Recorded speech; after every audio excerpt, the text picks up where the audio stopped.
I call this piece Slaughtering the Hogg. Yeah. So David Hogg went on what any of us who have had the misfortune to have any kind of involvement in the Democratic Party with the theory that it can be reformed. He went on what one might call a fool's errand to reform the party. So this is what he said recently about this on MSNBC. Fighting to give you the best person to represent you possible, regardless of whether or not you're in a purple district or a very blue district. And ultimately, it's not me or any member of the DNC that is deciding these elections. It's the voters in these districts. And all we're trying to say here is let's give people the option when our party has a record low approval rating to say, here's what we're going to do, here's how we're trying to address that, and here's how we're trying to use democracy ourselves to build the strongest Democratic Party possible so that we can get back to giving people an alternative vision for our country. That is not simply saying that we're against Donald Trump, because here's the question that I would pose to the people that don't agree with this. If this is not the answer, what is? How are we going to address that approval rating? I know this is controversial, but look, we are not challenging people that are in competitive seats that could risk us losing a majority in state legislatures or in Congress, and we're only challenging Democratic members in safe seats for the U.S. House. That's it. And we're also going to be supporting people running in competitive races. And what I'll tell you, what I'm looking at, Simone, is not who is calling me saying, oh, my God, this is so great what you're doing necessarily from inside of D.C. What I'm looking at is who are the young people? What are they saying? And I've never had so many young people come up to me to say thank you for what you're doing. I was losing faith in politics. I was losing faith in the Democratic Party, but you've helped to reinstill it. And that's what matters here. We can't have a future of our party when we are losing vote share with every single demographic except the elderly and people with PhDs, basically. And with that, Nancy Pelosi's heart grew 3 times larger. No, not so much, not so much. So all he's saying with his organization, an outside organization that he works with, primarying these sclerotic, elderly Democrats only in safe blue seats, only in seats that could not possibly go to Republicans. So they heard that, right? Oh, breaking. DNC panel has voted to oust David Hogg and nullify his victory because it violated gender diversity rules. Now, to be fair, look, everybody's piling on the DNC now. They're all saying they're pushing him out because he wanted to primary these ensconced Democrats. But if you just watch this is their DNC chair vote in which they lay out the gender rules for electing the DNC slate. It's very obvious to anyone, even a 3-year-old could understand this. It's very obvious that they did violate the gender rules. I think you'll agree after listening to a little of this. Specify that when we have a gender non-binary candidate or officer, the non-binary individual is counted as neither male nor female, and the remaining 6 offices must be gender balanced. Right. With the results of the previous 4 elections, our elected officers are currently 2 male and 2 female. Exactly. In order to be gender balanced, it's so obvious. It's easy. Yeah. Simple. Yeah. We must elect 1 male, 1 female, and 1 person of any gender. So again, this is what we have to do for this vice chair race. We have to elect 1 male, 1 female, and 1 person of any gender. To ensure our process accounts for male, female, and non-binary candidates, we conferred with our RBC co-chair, our LGBT caucus co-chair, and others to ensure that the process is inclusive and meets the gender balance requirements in our rules. Right, okay. To do this, our process will be slightly different than the one outlined to you earlier this week. But I hope you will see that in practice it is simple and transparent. Yeah, totally simple. The order of balloting is designed to ensure equal access to the ballot, regardless of gender identity. As we must elect a candidate of any gender as well as 1 male and 1 female vice chair, we will first ask members to elect a candidate of any gender on the first ballot. Any candidate, male, female, and non-binary, can be elected on that ballot.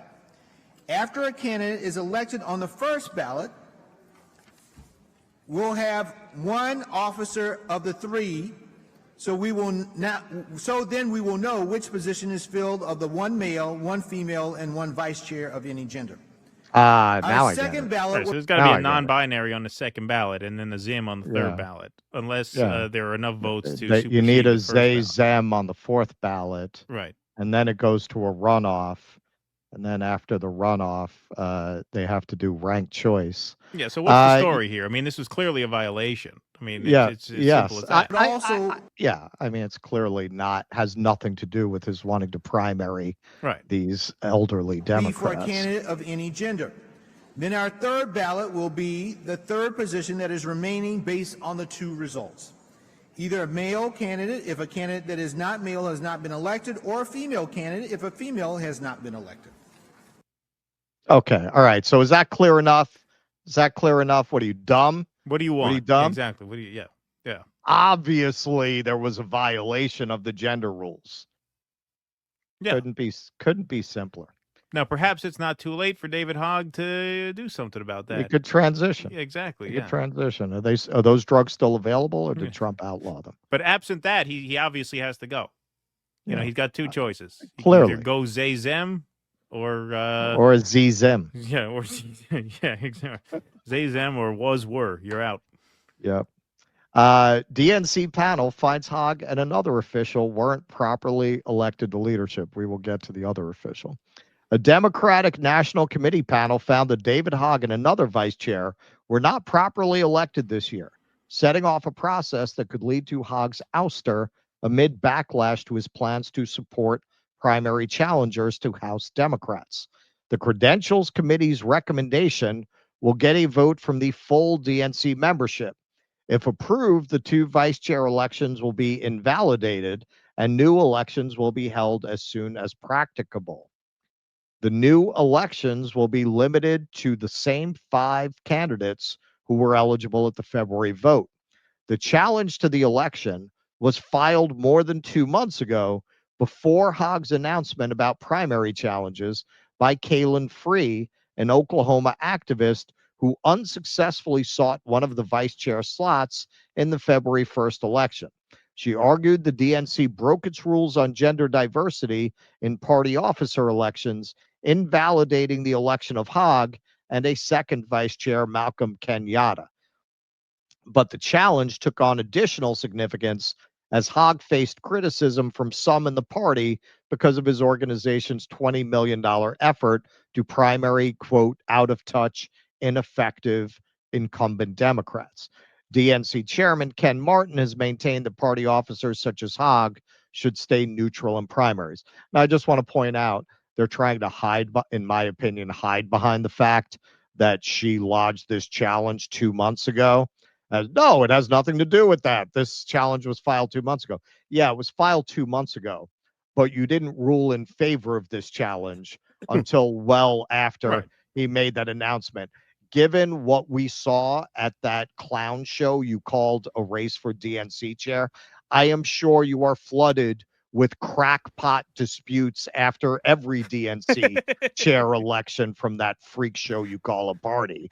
They probably protest the seating chart on those grounds. Exactly. Yeah. And you just too close to the door. Yeah. And I'm sure you just ignore those things when they're inconvenient. You found a convenient challenge and you decided to elevate it to the level of validity. Right. So this is David Hogg made a statement on this. Today, the DNC took its first steps to remove me from my position as vice chair at large. While this vote was based on how the DNC conducted its officers' elections, which I had nothing to do with, it is also impossible to ignore the broader context of my work to reform the party, which loomed large over this vote. Our country is in crisis, and too many leaders in the Democratic Party are asleep at the wheel. Trump is on a mission to crash our economy, disappear people without due process, and participate in flagrant public corruption. And voters still trust him more than Democrats. That is a massive indictment of our party. Wow, what a radical. Can't believe he's saying that. Last month, my organization announced that it would primary ineffective members of Congress who are not meeting the moment. In response, the DNC made it clear they were going to remove me due to the necessity of, quote, neutrality for the party. This is despite the fact that the DCCC, DSCC, and other party committees regularly get involved in primaries.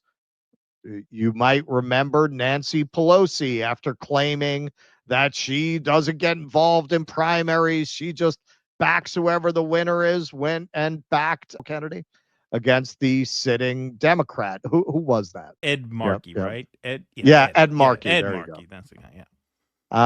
Last month, my organization, just this month, the Democratic Lieutenant Governors Association pledged a 7-figure ad spend to elect a candidate in a primary in Illinois. Past DNC vice chairs have endorsed candidates in primaries as well without any issue. I ran to be DNC vice chair to help make the Democratic Party better, not to defend an indefensible status quo that has caused voters in almost every demographic group to move away from us. The DNC has pledged to remove me, and this vote has provided an avenue to fast track that effort. That's too much for them.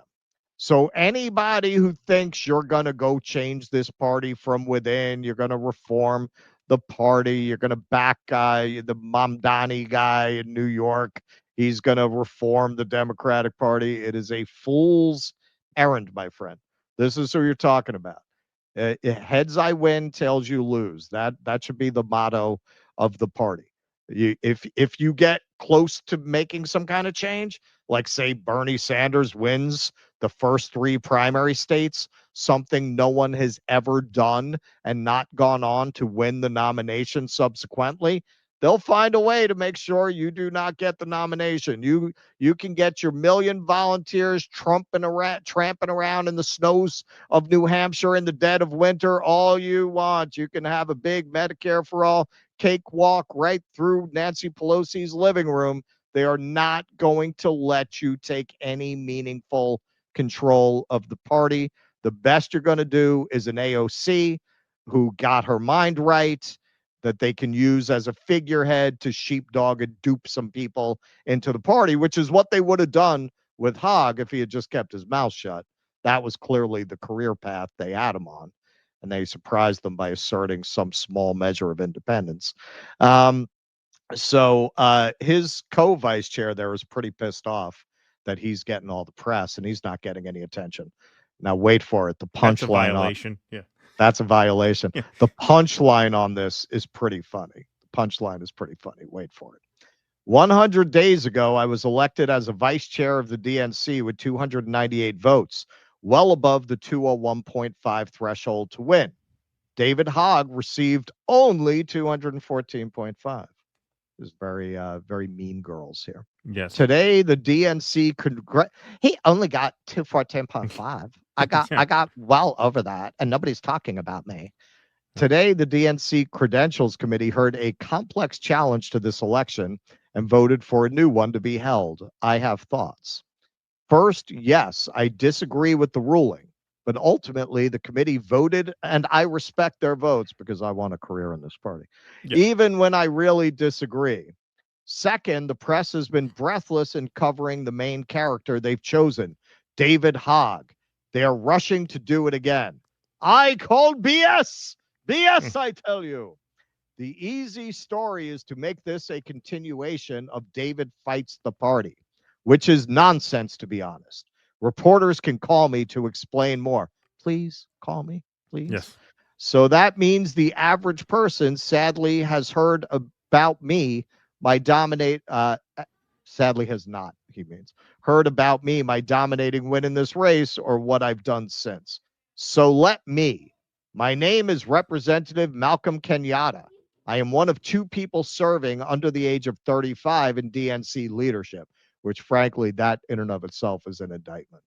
I've consistently done the hard and unglamorous work to change this party, which I was elected to do with no fanfare and no pay. In 100 days, I've traveled 19,805 miles. I've done nearly 3 dozen events. I've been to 8 states and traveled to visit our Dems abroad. I've raised money for this party through call time and events. Quite a reformer. Keep that in mind. So yes, I'm pissed that this challenge was successful, especially when I won in such a resounding way. But here we are. That being said, this challenge was brought well before David's announcement with LWD. And any reporter covering this as party retribution against David is full of shit. It is unfortunate, as I believe we both won fairly, and there is no charge that we acted improperly. However, any story about this that neatly places this into a narrative about David Hogg is wrong.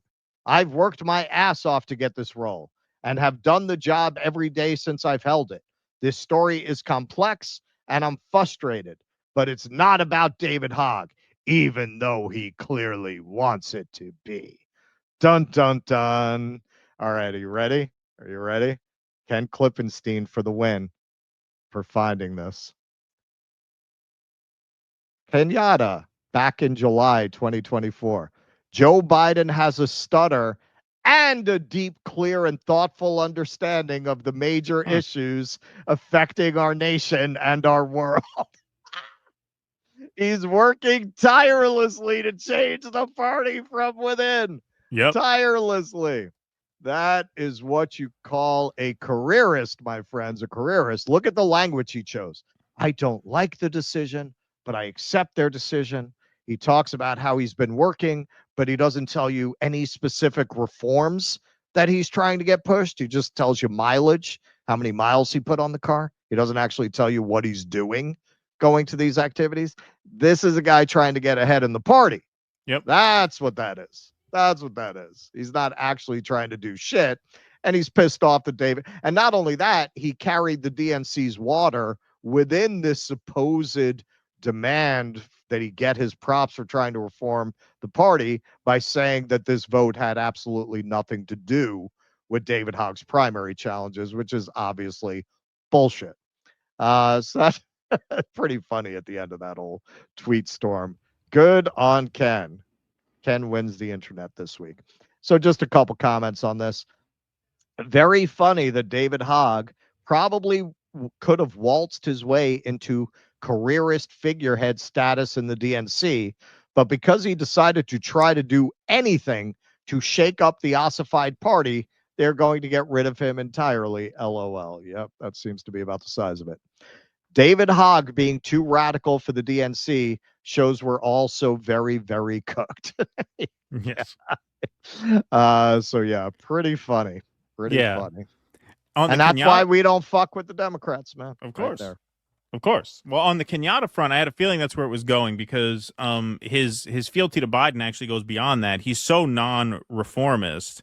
A lot of people don't remember this, but Kenyatta ran for Senate in Pennsylvania in 2022. He's from Philly, and he ran in the primary against Fetterman. And when he was orienting himself for that Senate run, he came out very early on. I believe he was the first, maybe not the first, but one of the first. I'm pretty sure he was the first Pennsylvania elected official to endorse Joe Biden for president in 2020 in the primary because he knew he wanted to run for Senate and he wanted to get the party brass on his side. So he comes out and endorses Joe Biden very, very early on and then runs against Fetterman. And I was actually shocked Fetterman won that primary. I thought Kenyatta would win because I thought the establishment would coalesce behind him. And at that time, Fetterman, I mean, you talk about how a year is a lifetime in politics. At that time, Fetterman was branding himself kind of with the Bernie progressive left, right? But yeah, no, Kenyatta has always been a total careerist suck-up. And so it's of course, complete bullshit for him to act as if he's been out here doing the work of trying to reform the party. He's doing the work. They just don't want to give props to a black man. Yeah, right, exactly. So David Hogg gave it his best shots, but that's what happens, right? Fuck around and find out.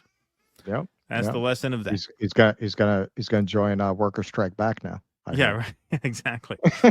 Exactly. Him and Shama have been talking. Yeah, they should offer him that. See if they can work something out. Offer him vice chair of Worker Strike. Yeah, exactly. Please clap.